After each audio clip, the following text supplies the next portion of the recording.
الشناوي برضو عليه علامة استفهام غريبة جدا جدا جدا. آه، يعني من فترة ضربات الجزاء ما بيمدش ايده، بطيء في التحرك. النهارده الجون اللي داخل فيه طير يا شناوي. يعني انت ليه ما بتطيرش يا شناوي؟ يعني انت خايف على نفسك تخبط في العارضة، ولا خايف على نفسك يعني يجي لك انا مش عارف في ايه. يعني امال هتعمل ايه في كاس العالم؟ يعني انا عايز افهم هتعمل ايه في كاس العالم. وانا بتمنى ان شوبير ياخد الثلاث ماتشات اللي جايين دول.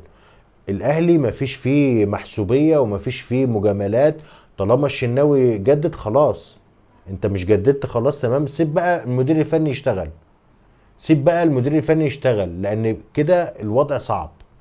يعني مفيش تركيز. الكرات اللي بتطلع عليها خطأ. حتى الجون الاولاني برضو مشترك فيه مع ياسر.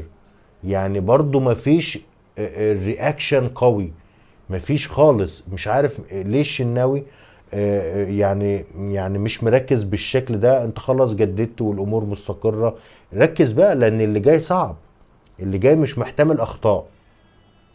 فبالتالي انا يعني اتمنى ان شوبير ياخد الثلاث ماتشات ويتجهز لكاس العالم، لان يعني بمنتهى الامانه المساله مش محتاجه مجاملات.